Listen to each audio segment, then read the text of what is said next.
It's time to step into the Coming Out Lounge, a cool, safe space to be true to your sexual self. With your host, Rick Clemens. Rick has helped hundreds of people come out of the closet, and now each week he's bringing you cool insights for loving and accepting yourself, boosting your self-confidence, and living a guilt-free, purpose-filled life on the other side of the closet doors. Cuddle up with yourself and get ready for heartwarming coming out stories, ideas for living authentically, and tips for being fully self-expressed. Now here's your host, Coming Out Coach Rick.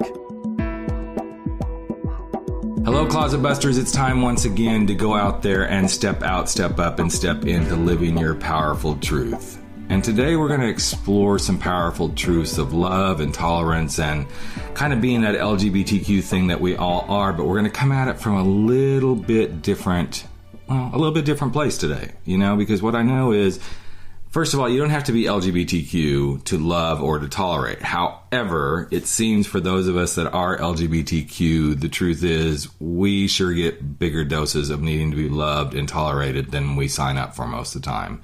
And oftentimes that happens before we come out of the closet, after, and for the rest of our lives once we're out of the closet. But sometimes those closets aren't just the closets of coming out sexually. Sometimes we get stuck in these closets because of the work that we do, and we get stuff going on, and we tuck away some of the things we really, really love to do. And then one day we wake up and go, it's time to get back to doing some things that I really love outside of work. And that's what my guest and I are going to talk about today, is a little bit of coming back out of our closets, stepping into our creativity, finding some places to breathe and release into our modern life by doing the things we're really called to do. Today we're going to explore creativity. We're going to talk about some work-life balance stuff and parenthood, and the crazy, crazy, crazy world of being an author. And to help me kind of sort through this is my friend Hans Hirschi, and I'd love to welcome him to the podcast. Welcome, Hans. Good morning, Rick, and thank you for having me. Absolutely. So I'm going to tell the listeners, this is kind of ironic, that we met probably 4 or 5 years ago. And we haven't really chatted much since, except through, the lovely world of Facebook. We comment on each other's stuff. And then, ironically, out of the blue, my producer of the show says, I'm wondering if you'd like to interview this guy by the name of Hans Hirschi. He's an author. I'm like, I know exactly who he is. And so that's what brought us together today. So I'm really excited. Yes, again. Yeah. And so I think when we met, your little boy was probably, what, 1.5 years, 2 years old at the most? No, he was just 3 months old. Okay, I couldn't remember how old he was. 13, yeah. Yeah. So it's been... Small. And now, as you said before we came on there, he's growing up. He's past 3 foot tall, doing the thing that those kids seem to do. They grow up, and then suddenly we have new little monsters on our hands. That's awesome. So, well, let's dive right in. You have been writing a lot of books. When did you start diving back into really being an author again? I know you've been doing a lot of corporate work, but something kind of twisted for you over the last few years, didn't it? Yeah, well, basically what happened was I had a gig for an internet startup company. I invested some money in the company, and they wanted me to come work for them. And I started working there in the latter half of 2012, and things just didn't work out. And so I quit that job just before Christmas. And our son was due to be born in March, so I knew that I had like this 3 months time window. And you know what it's like, at least in Europe, you don't get a gig in 3 months. Right. So my husband and I, we kind of changed the way we had scheduled things, and I decided to go on parental leave first. Mm-hmm. We are very lucky to live in Sweden, where parents get a full year stay home with their kids. And so I decided to stay home for the first 6 months, but still I had this hole, between January 1st and March 21st when our son was born, where I didn't really know what to do. And, we did some soul searching. We talked about our dreams and what we always wanted to do. And I said, you know what? I've always wanted to go back to writing fiction. Mm-hmm. I had always written as a kid, never really amounted to anything. I was never able to finish anything. Mm-hmm. It's like you start a novel and you start writing, or a story or whatever. And then you have, shiny object, and you dash away and do something else as a kid. And then as an adult, I wrote 2 nonfiction books and one kind of a poetry collection in my young, angsty years, lots of unfulfilled love and misery. But that was back in 1991. So between then and 2013, I hadn't written really anything serious. And so I just sat down and started writing. And within 2 weeks, I had my first book. Wow. And then I wrote the second one shortly after that, almost as quickly. And I even began writing the first couple of chapters on the third book before we had to go to India to pick up our son. And when I came back from India, I basically worked on getting those first 2 novels published. Right. You know what it's like. I remember you releasing a book last year. And so there's a lot of work with the editing. It's a lot of work. Yeah. It's a lot of work. Yeah. And one of the things we did back in 2013 was come out to Los Angeles for some publicity work. And that's where we met. Yep, so exactly. son was just 3 months old. And and I've been doing it ever since. I just couldn't stop. You know, I love this story, Hans, because it shows, you know, sometimes we do take these beautiful hiatuses in life and then we come back and then the thing that we have always wanted to do seems to show up and be the thing that becomes part of our life in a bigger way. And it's definitely, for you, it's definitely become that. I can see that by all the books. I think we were talking before we went on the air, you're up to 12, 13, 14 books at this point. Yeah. It's just amazing. Yeah. So I'm curious, as you have done this, it sounds like it's given you the opportunity to really be more in your son's life and really be that parent that gets to have a big impact on kind of being that quote-unquote stay-at-home parent, so to speak. Is that true for you? Yeah. Since my husband is now the pretty much sole breadwinner, you know, authors don't make a lot of money in this day and age. Yeah. I'm also lucky to have an amazing parent, my father, who helps me out a lot, or us. I've been pretty much working at home for the past 3 years. Now, we're lucky. Once our 2 kids turn 1, they're eligible for school, daycare, and which has really allowed me to focus on my writing, because it would be really, really difficult to focus on your writing when you have someone that running around your feet all the time. Yeah. So when Sasha goes to daycare in the morning, I was able to sit down and write or do everything else that is associated with being an author. I think we mustn't kid ourselves. 80% of being an author is just like any other day job. There's administration work. There's, the editing, the proofing, the marketing, the PR. Yeah. Why me sitting here? Now, I'm enjoying it, but, it's part of the work of doing marketing and PR. Absolutely. And it takes a lot of time. And I think people often forget that, there is a tremendous amount of work involved in this, not just the creative piece is work too. And people think, authors, they just like wake up and the words flow. No, that's not necessarily what happens. I wish it was that easy. It doesn't happen that way. But most of what you started writing has always had some kind of a gay flair to the context of the work, correct? Yes. My first novel was kind of like my autobiographical work, which I guess a lot of us need to get out of the way in order to be able to continue work more freely. Right. And my books tend to focus on things like parenting, relationships, not necessarily in the way romance novels do. I mean, how do people get together? But I'm more interested in what happens when a couple has an established relationship. How do they form families? How do they overcome difficulties? That sort of thing. So that's always been, and kids has always been an important part of my writing. Sure. So I know in Living the Rainbow, you did explore a lot of, the gay family dialogue. And as you were writing that book, were there any huge surprises that came up as you were exploring that? Anything that you're like, oh, wow, I didn't expect that or I didn't see that? Well, there's aspects in each. I mean, Living the Rainbow is a collection of my first 3 novels, and every one of those books is very, very different. That's the first one, Family Ties, like I said, is my autobiography, sort of, fictionalized way. Jonathan's Hope is more of a fairy tale. One of the questions I was exploring there was a big age gap in a relationship. Yep. And that is something that I've been not struggling with, but it's been on my mind given the fact that my husband's 12 years younger than I am. That is something, and I think it's interesting because when you're young and when you fall in love and you start out on your life together, that's not necessarily concern. But what happens when the older one in the couple reaches, the retirement age, you know? And, by the time my husband reaches his retirement age, I'll be 79 years old. And we don't know what happens then, in terms of health, in terms of, whatever. But it's certainly something that's on my mind. And that was something I explored in that book, which gave it a very interesting ending. Yes.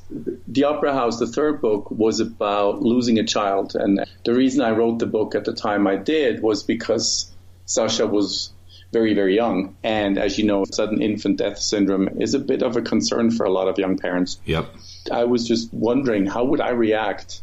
And you always do that. That's one of the fun things we authors get to do. We get to think about and contemplate the problems of the world through our characters, through our stories. And what happens is Raphael, the main character in the book, he loses his son to leukemia and loses himself to the grief subsequently. He completely loses it and becomes a homeless man. And he meets a homeless kid, a gay boy who's also, and I remember you and I talking about this a long, long time ago. We shared this passion for trying to help homeless LGBT kids. Yep. And that's something that I've returned to later on in The Fallen Angels. And it's also one of the topics that I write about again in the last novel that's coming out this year, Jonathan's Legacy, where we kind of go back to the roots and talk about, the plights of young LGBT kids who suffer homelessness. So I know for me, when I write, there's always some personal piece or some story that I've either encountered someone that causes a lot of times, or something I've heard. That comes out in the words that I write. So a lot of the thread that I'm hearing is each of these books has something personal in it of you. It's a piece of ourselves that we give to this. So where is the homeless youth for the LGBT youth coming from for you? Is it just an observation? Is it some personal experience you've had? I had actually forgotten about it, and I'm not trying to portray myself as a homeless person. I've had enough other shit in my life, but right. I was actually a homeless person for about 10 hours in my life, which goes way, way back to the 1980s. I was an exchange student in Arizona, and my first host family, they threw me out on the streets when they found out I was gay. Wow. They literally, in the morning, they said, "You're out. When you come back tonight, your bags will be packed. Then outside, we don't want you in the house again." This is really significant, though, because it shows, the difference. And I'm not saying this lightly, because I know we still have plenty of stuff we're working through on a global basis. But that shows the difference in the 80s, how quickly something like that could be done to a young person. And then here we are today, where some people would say, oh, that doesn't really exist anymore, yet it exists all over the place. And I don't think people realize how many young people are being still thrown out of their homes, caretakers, whatever it may be, because they are LGBTQ. Yeah, and just to say, I don't want to make a big thing of this, because I was lucky. One of my teachers in the 5th period, he noticed that I was feeling blue, and he asked me what happened, and I told him, and he said, "You know what, son, you're coming to stay with us." So I found, I never had to sleep on the streets. I was never really on the streets. But the experience, the emotion of not being welcome, of being kicked out of a house for being who you are, for something you can't help. I've had that. I've felt those emotions. And so I think I understand what other people go through. But this is just something, and I think the reason why homeless LGBT kids mean so much to me, it comes from a different point of view. Before we had Sasha, and Sasha was born through a surrogate in India, we tried to foster kids. But even in a country as liberal and open-minded as Sweden, social services are still very, very traditional and also to a degree homophobic. When social services need to take a child into care, what they're looking for is a stay-at-home mom, traditional parents living in the countryside, preferably a farm with horses and God knows what. They don't even consider a gay couple living in a city, even though we live very rurally on an island with no traffic. We live in paradise, but they don't consider us. And we were approved as foster parents and everything, but we never got that phone call. And in the end, we just gave up. I think we actually did get one phone call. And when the mother of that son realized her son was to be fostered by a gay couple, she refused. Wow. And even though she doesn't have the legal right to refuse, or, she doesn't have a veto right on the foster couple's The problem is that social services just simply feel there's not going to be an air of cooperation between the biological parents and the foster parents. And if that air of cooperation isn't present, they won't press the issue. So they just simply look for someone else. Right. Even though they felt that for very specific reasons, that boy would have been perfect for us, or we would have been the perfect foster parents for him. You know, this is where I get really frustrated because, and you know, here in the U.S., we finally just recently, it passed that gay couples could adopt in all 50 states. Mm-hmm. But what frustrates me is, and you and I had this conversation years ago, but I want to put it out here to the listeners again, is, you know, it's amazing to me that we have to have a license to drive a car. We have to have licenses to carry arms, all this stuff. But there's no license to be a parent, you know, and so many of these kids just deserve so much more. And when I look at the loving gay couples, and I know you guys went through this, through the surrogacy process and everything, this isn't cheap. This isn't easy. This isn't the easiest way to bring a child into the world. And it's emotionally draining. It's financially draining. And it always bothers me, you know, and I'm lucky because, as most of my listeners know, and as you know, I'm a biological father to my daughters. So I had the easy route. You know, I was married, well, somewhat, quote, easy route, you know, came out late in life, so to speak. So that's a whole nother, you know, everybody knows that story. But it's not easy to go these routes of trying to bring a child into the world, which to me speaks mountains about how much dedication a couple has when they go through this kind of work to bring a child into the world, whether it's being foster parents, whether it's adopting, whether it's surrogacy. And I just don't understand why people just can't see the beauty and the love of this, because the kids are going to be okay. The kids are going to be fine. Absolutely. And I think that's where I came from. I mean, it's so difficult for us to become parents as gay men. You know, I mean, again, you know, somewhat easier for lesbian couples. With insemination and sperm donation, it's a lot easier. But for us, you know, without the necessary oven, it's really, really difficult. When the system doesn't help you, when the state doesn't help you, it becomes really frustrating. And then you read about these kids who are tossed out on the street simply because they're not living up to what their parents were hoping them to be. And I've heard so many stories. I mean, you know, we couldn't adopt because Sweden does not have any agreement with any other countries that allows gay couples to adopt. And we, for reasons that go above me, but the social services legislation in Sweden is such that we have literally no domestic adoptions, which is very different to the UK or the US. Right. And so the only path open for us, because in the beginning we really did not want to go down the surrogacy road because we felt there's enough kids in the world. We don't need to create more. Let's just help society bring up the ones that are already here. Right. But when that door was closed to us, and we, just like so many other people, had this burning desire to be parents, you know, and then we were really lucky. Like you said, we had the financial means to do this, and it cost a fortune. We're lucky, but still, I mean, we're still hoping. We're going to do a new attempt this fall. With fostering and see if we can get anywhere, but it's not easy. It's not easy, but hopefully, you know, now that you are established, quote unquote, as parents, if that's the decision that they have to look at is, oh, okay, well, they're already parents, which is complete bullshit if that's the way to look at it, you know, but maybe that will help. I know it's been very frustrating. In fact, actually, as you were speaking, it reminded me that right after we met, I was in Provincetown, Massachusetts on a family holiday and went into one of the art galleries there and was talking to an artist there, a gay guy, single gay guy, and he saw our girls, and, you know, at that time the girls were younger. He kind of teared up, and I'm like, okay, well, that's kind of interesting. He goes, you know, all I've ever wanted to do was be a father.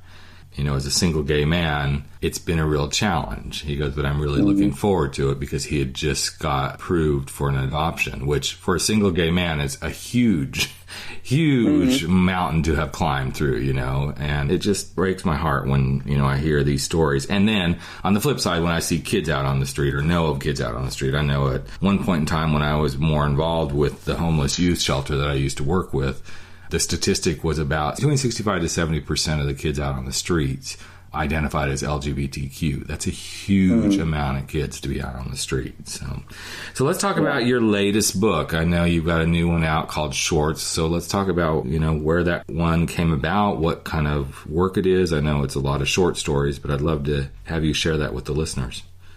Thank you. Well, Schwartz is a collection of short stories, some very, very short, a couple or almost novella length. And the oldest one is from 1990, believe it or not. It's a Christmas story. And the newest one I only wrote a few months back. Some of them, it's really interesting because what I wanted to do is, in all my novels, I write about gay men and their families and their family creations, and particularly with the Jonathan trilogy, it's become this family saga, multi-generational, which begins with two guys celebrating Christmas all by themselves. And it ends up 3 books later with this huge family, 70 years down the road, with almost 40 people, which was really something I've always wanted to do because, again, a part of my writership is proving that we can establish families and look what can come when 2 gay men or 2 women have kids and grandkids and great-grandkids. And it was really fun. But what I also wanted to do is I wanted to really write about trans people. And there's one story in here called Alex, which shows just 2, and I think this is really important, or actually 3 characters that are trans or genderqueer, whichever way you want to call it. One is a woman, and she is post-op, so she's an MTF, trans person. And then there's 2 genderqueer people. One of them she adopts, basically. So she begins to foster him. But what the story is all about is really to demonstrate that kind of like how focus on the humanity of the LGBT spectrum, not focus so much on our sexual identity, but more on the individual fates of those people, what they do, when you get a little glimpse. And I think what the short story allows me is to really just dive in on a certain day. You follow these people for a little bit. You see something that's happening, and hopefully it'll ask you some questions.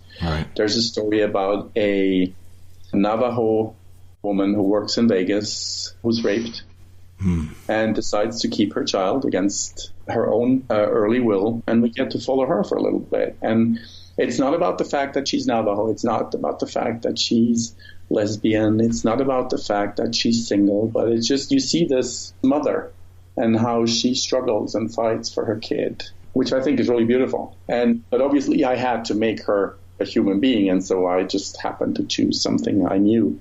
And there's other people. There's an older middle-aged professional, kind of our age, who strolls down the streets of New York and wonders why he's invisible, why nobody looks at him, which is something that I'm not sure if you've encountered that, but in our gay society, once you pass the climax of 25 years, you sort of turn and become invisible with everybody, and everybody's about beauty and skin deep. That is interesting because that is something I have not encountered. I don't know whether it's because I'm in a relationship, even though we're in an open relationship. But what I've noticed is I get hit up by younger guys many times, not just from the okay, let's go hook up, which is something that, that's a great ego boost. But what I am starting to get hit up more and more by is younger guys who are like, I want a mentor. I want someone to guide me through this, which I take, and maybe it's because of the work I do. I think that's part of it because, all my social media profiles and everything, it's very evident that I'm a coach, I'm a speaker, I'm an author, all this stuff. But on the flip side, what I have found is clients who are living in what I call the gay bubbles. So the San Franciscos, the West Hollywoods, the New Yorks, where there's a larger predominant, they experience that not being seen sort of feeling a lot because of the culture being, it's got to be about the 6-pack ab, the bubble butt, the, pecs and all that sort of stuff. Yeah. It's very, very superficial. And the interesting thing is, I would agree with you. There's definitely comes a point, and you see that when you are on any of those dating apps, that once you hit 55, you become popular again. And then as you grow older, everybody with daddy issues or who's looking for someone older. But there's that weird time frame, say between 30, 35-ish to about 45-ish, 50-ish, where you're too young or too old. Yeah, you're kind of in that weird middle space where you either need to be hitched up and in a relationship, or you're just floating around trying to find someone to be in a relationship with, and it's really hard. And then I think it's not just an age question. I think it's also a question of looks. I think our community still is very focused on looks. Yep. And that's one of the things I write about in that particular story. You know, if you're a 4 and a 5, you're looking for a 6 or a 7. You're always looking for someone who's slightly better looking than you are, which obviously means they don't look at you, because a 6 or a 7 will be looking for an 8 or a 9. Exactly. So there's always this mismatch, and that's something that we know from psychology. That's a fact. We all go around the world with that bias.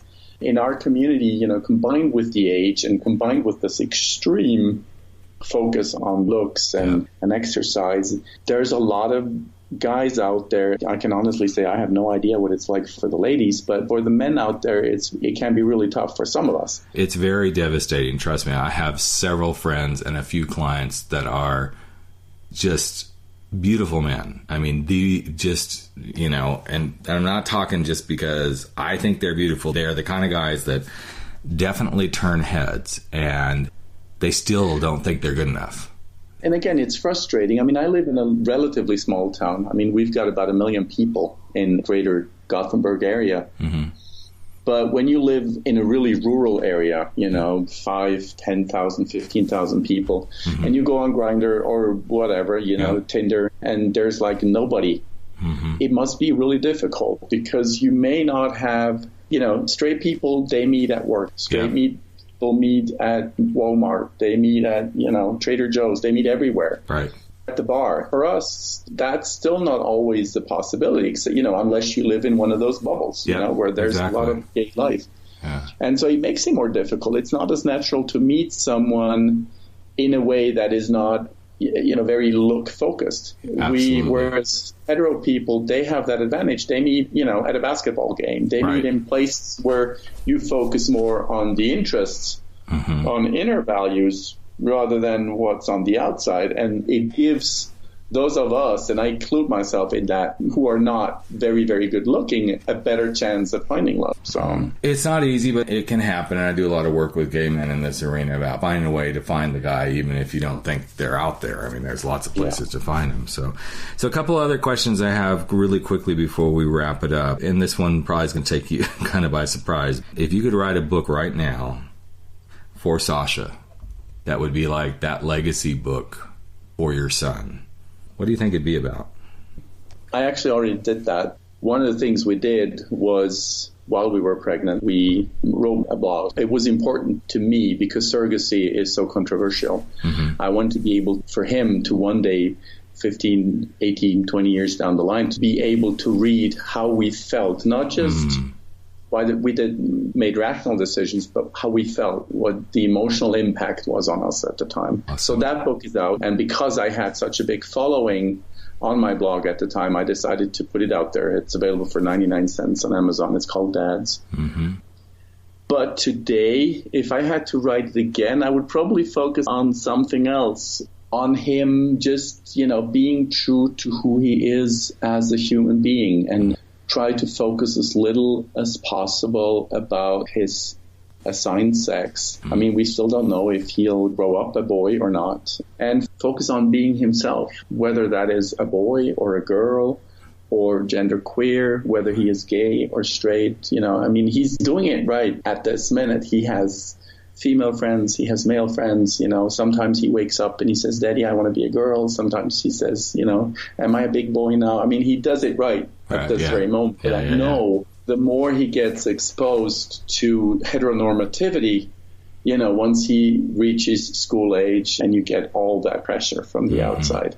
You know, it's interesting. Your response is pretty similar, because I got asked that question a couple of months ago by someone interviewing me after my book came out. And they said, so what would you write to your daughters? And I literally said I would write about them being themselves and living a good life.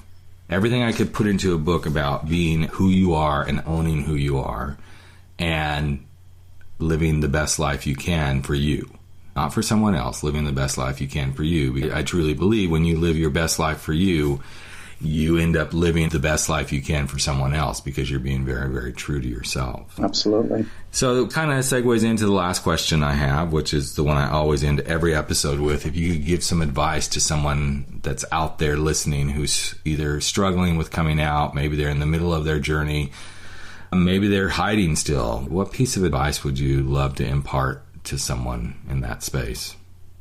Well, first of all, you're not alone. Mm-hmm. I think that's the most important message of them all, because that's the one thing I never got to hear when I was a teenager and struggled with all of this. I mean, you're not alone. There's millions and millions and millions and millions of us all over the world. And some of us are the most atrocious, disgusting, vile human beings you'll ever meet. But the vast majority are average people who go about their lives, who try to do good, who try to pay their bills on time, be good friends, be good parents, be good children to their parents.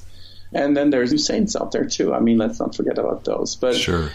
You're not alone. Nobody's alone. And, I know you do this a lot, but if anybody ever wants to reach out to me and ask me a question, I'd be more than happy to listen. Oh, that's awesome. So you guys just heard that. Hans would do that. We're going to have every way possible to contact Hans on the show page when this releases. That's a great offer, man. That's just a beautiful offer for you to give to. I would have been, and I'm not sure what it was like for you, but I remember in this little town with 2,500 people in the middle of the Alps, and literally realizing I was one of two gays in the village, and the other one was a high school teacher that everybody warned me about. Everybody say, don't go near him, don't go near him, because AKA he was the pedophile, which he's not. I mean, he's gay, he's not a pedophile. But, growing up like that, being so lonely, not having anybody to talk to, no library to go to, no internet, no nothing.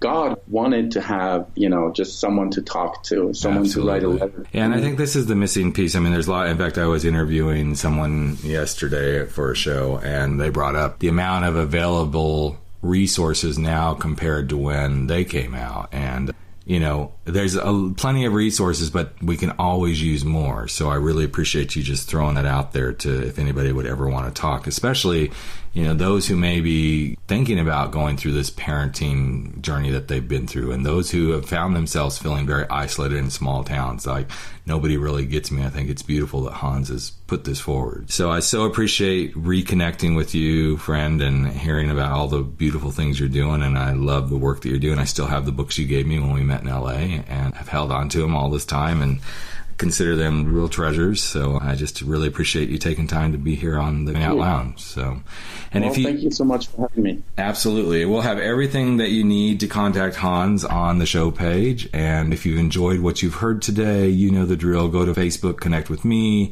connect with Hans on his Facebook and Twitter pages that we'll have available. And also, keep sharing. Just keep sharing the Coming Out Lounge, whatever that means. Maybe you tell a friend, maybe you send someone a link, maybe you suggest someone subscribe. Keep it going, because the more we share, the more people we reach, and the more we change the world. And with that, we're going to wrap it up for this week and say, don't ever stop stepping out, stepping up, and stepping into living your powerful truth.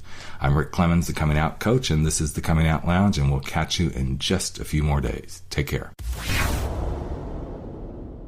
Hey, Closet Dwellers and Coming Out Lounge listeners. I wanted to invite you to check something out. For all the years that I've been a Coming Out Coach, one thing I've learned is sometimes people come to do the work with me and they only need a little bit of help to get over something very particular and very important to them. It could be reconciling their religion and sexuality. Maybe it's learning how to have the difficult conversations where they say, I'm gay. Possibly it could be, oh my God, I'm out of the closet, but now how do I do this same-sex dating and mating sort of thing? Well, what I can tell you is throughout the years, there are common things that show up over and over and over again.